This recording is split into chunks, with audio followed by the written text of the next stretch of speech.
Hey everybody, Zoomzak here, continuing some more Sonic Generations. In the last episode, we went through the finale.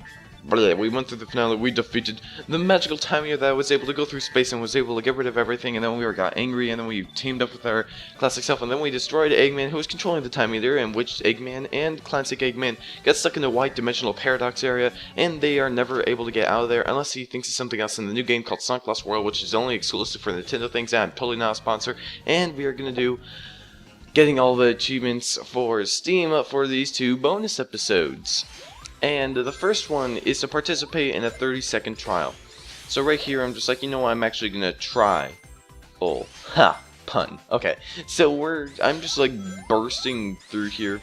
And if you haven't noticed already, the video is a little sped up. I didn't put zooming mode there because the reason for that is it's sped up because this video was originally gonna be like over 35 minutes, but I'm like, oh my god, I couldn't even sit through that long.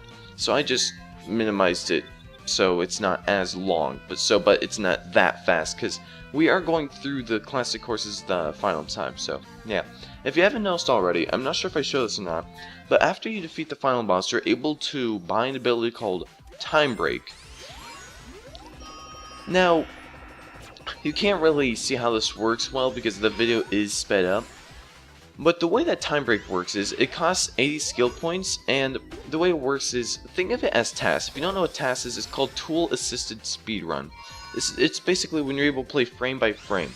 This is like a very miniature version of that. So if you want to be able to take shortcuts without the worry of going slow and messing up, then with the Time Break, you're able to press Y, the entire game will slow down, the color saturation levels will go a little bit lower, and it'll look much better. Now I want to show off Supersonic, and if you haven't figured out by the length of this video, we are going to be going through all of the courses. Going through all the classic courses, Green Hill Zone, just all that.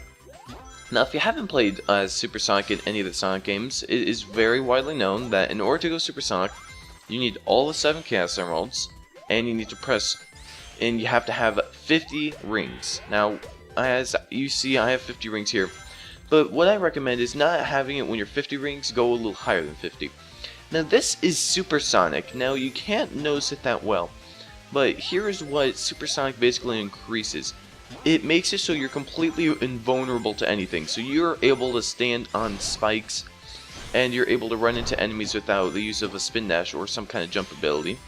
But the second thing it does is it completely changes your appearance. So like you have this sound effect thing that goes like shh, like, because that's the aura of Supersonic, aura, whatever it is, and his appearance is completely changed.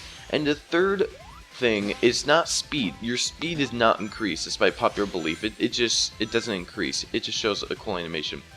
The main thing that you may notice in future courses where I do this with Supersonic and Classic is that, wait, hold on a second. This is the first time I got an A rank in this Let's Play. Man, that's... wow, okay. Well, the third main thing is the fact that Supersonic's jump height is like double Classic Sonic. That is the most helpful thing ever.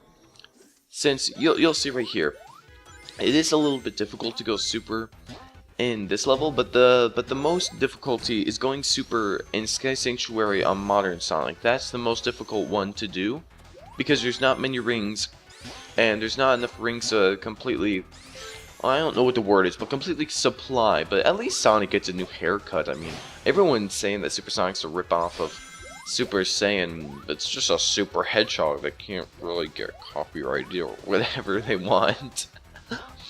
But let's see here. Let's see if I'm able to get to 50 rings and change my hairstyle. For 50 rings, you can change your hairstyle. Yay! So I change it here, and this is like near the end of the course too. It's kind of... did you see that jump?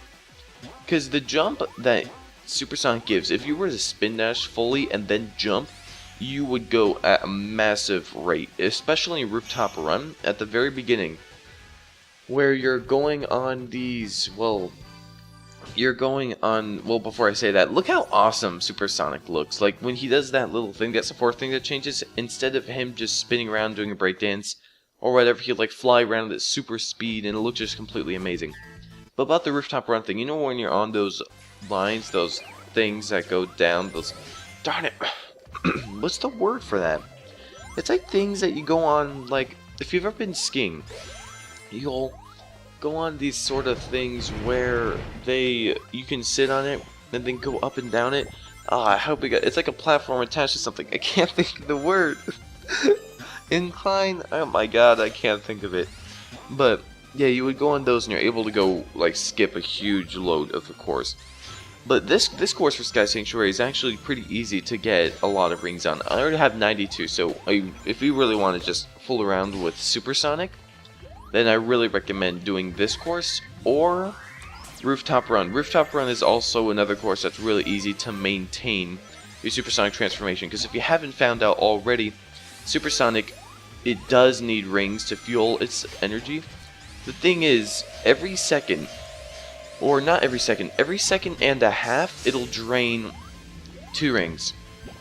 Now, in the other games, I think Sega changed it. In the other games, every second would take down a ring. So like in Sonic 4, Episode 1, every second would take down 1 ring. But now it's every second and a half takes down 2 rings. So now every 3/4 of a second takes down a ring. And now you may think that it's not that bad or big of a deal, but when every second and a half you do it, that's just terrible. What noise did I make?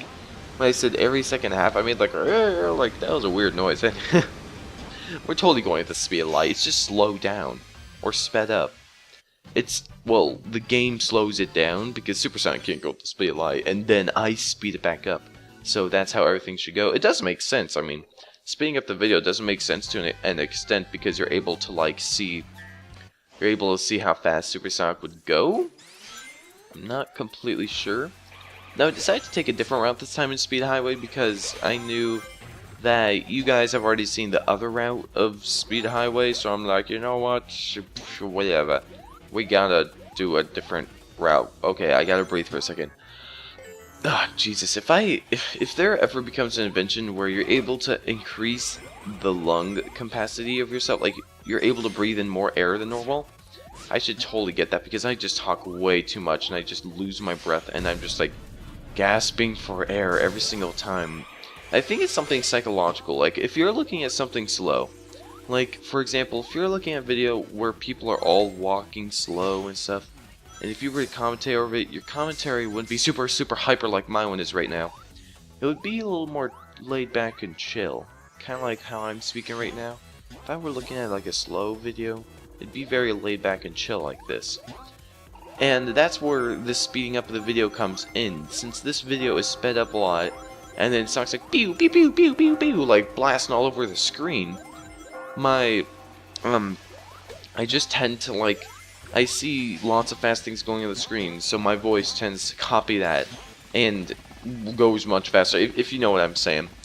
And imagine that helicopter where Sonic was on it. It's like, at first, he was regular Sonic, but it's like, excuse me, sir, it's like, what? It's like, we have a supersonic hedgehog that's able to go up to speed of light, and is completely invulnerable, is able to, destroy the entire world if he wanted to.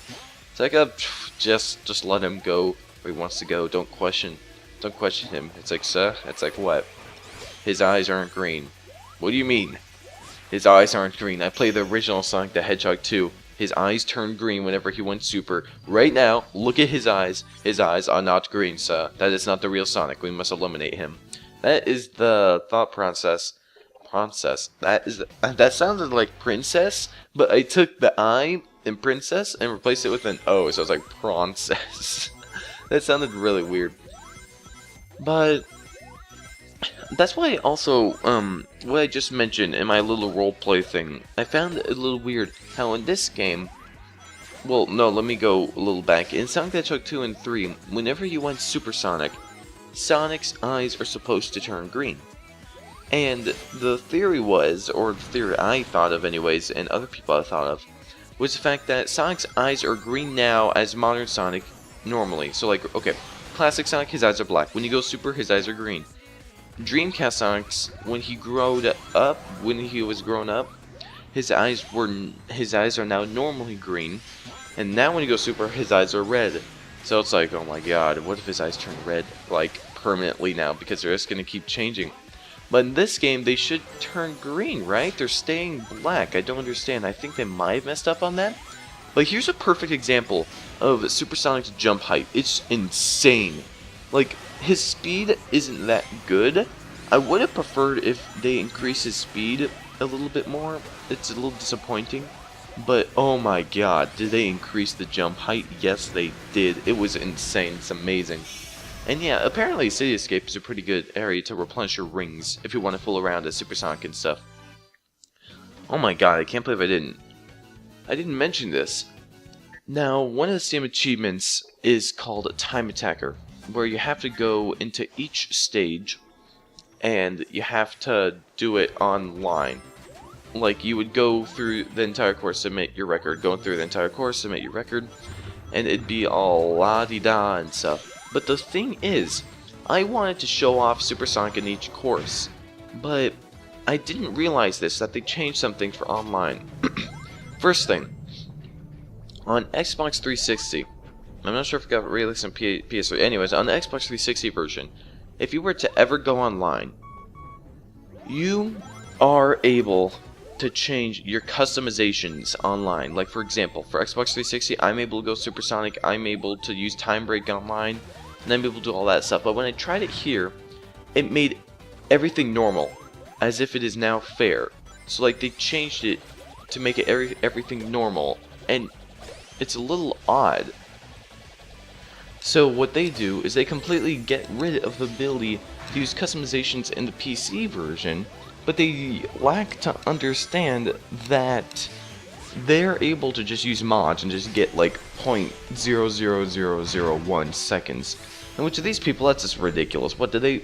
Apparently they just want their like profile icon to just show up there and be like, oh, look how well I did. It just really frustrates me because the PC users are able to just add in mods and stuff. It's just really annoying because you can never really... It's just never really that fun. Now I want you to pay attention at this part right here. It's really... I'm speechless for this part here. It'll show up in a second. Did something just hurt Classic Sonic? That was my expression when that happened. I needed to go to the ER room and get my jaw fixed. I was so surprised. And look, there's whales in the bathroom again. Okay, I'll stop. But something just hurt Supersonic. Supersonic, if you don't know, is invincible. Nothing can really hurt him. Nothing at all. Besides, being crushed barely hurts him. But even with that understanding of Supersonic, he just got, well, on the contrary, crushed.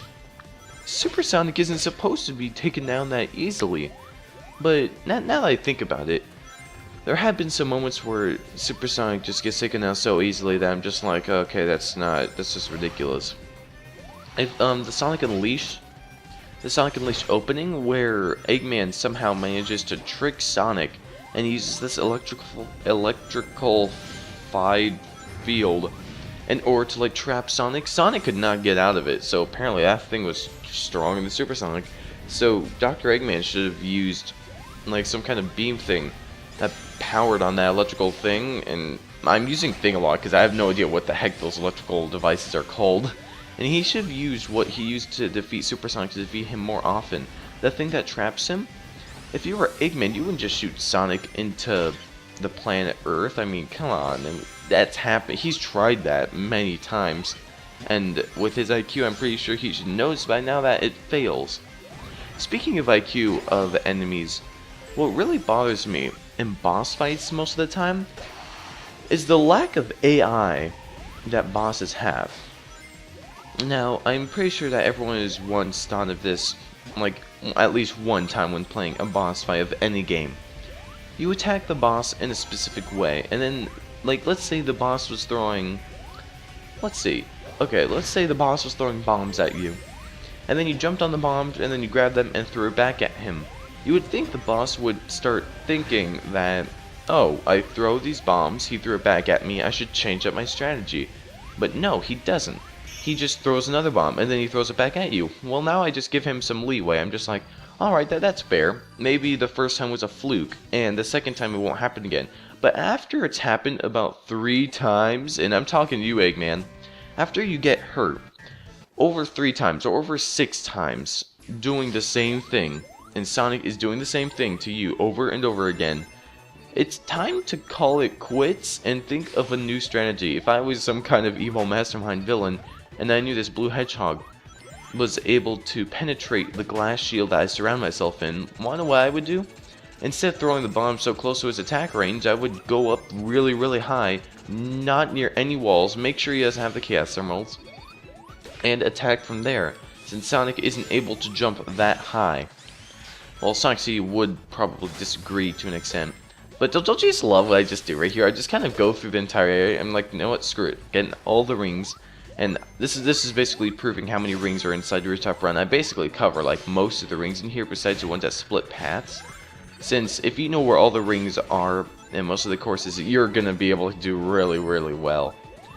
But, oh man, I don't know how I remembered this, but look at the colored Chaos Emeralds there are. Now I know that there's 7, and that there's 7 different colors, but the one Chaos Emerald that I'm not sure why they got rid of, they did get rid of a Chaos Emerald. Sega got rid of the pink Chaos Emerald, and that was like confusing to me. I'm like, hold on a second. Did they just get rid of like the pink Chaos Emerald? I'm like, okay, in Sonic the Hedgehog 1 there was a pink one, but now there's not. Like, they got rid of the pink one. I still to this day have not analyzed the Chaos Emeralds enough to realize which color they added and which color. They got rid of pink and they replaced it with something and then added another one. I still don't know what 2 colors they added. The one being, I don't know which one replaced pink, and I don't know which one they added. To this day I still don't know, but one thing that did remind me of this was Sonic 4 Episode 1. I beat that game about a day ago from this recording.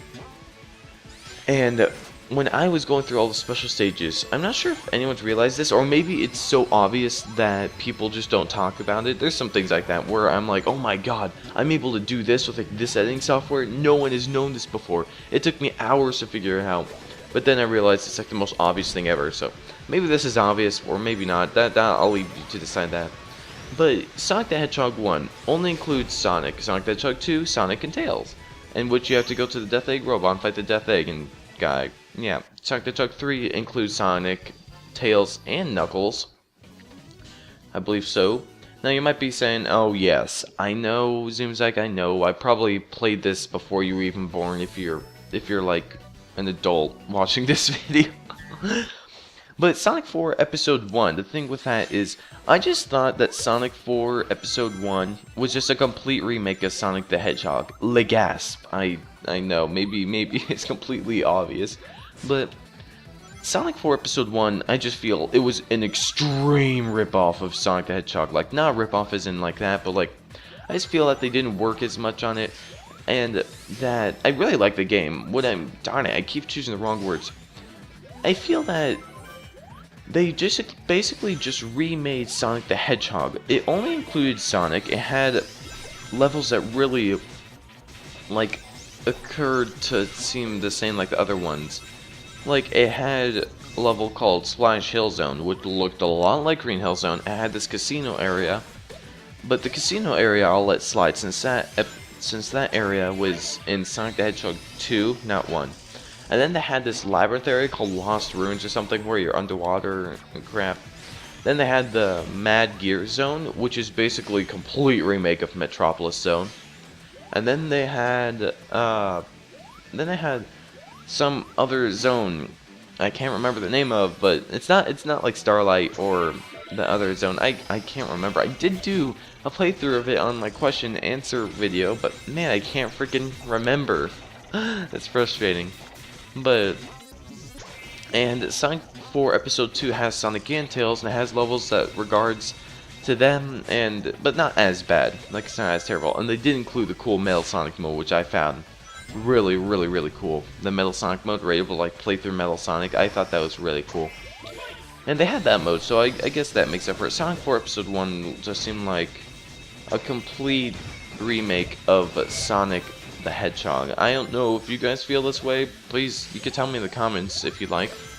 If you felt that Sonic 4 Episode 1 was just a remake of Sonic the Hedgehog, or if you feel that it's just a brand new game.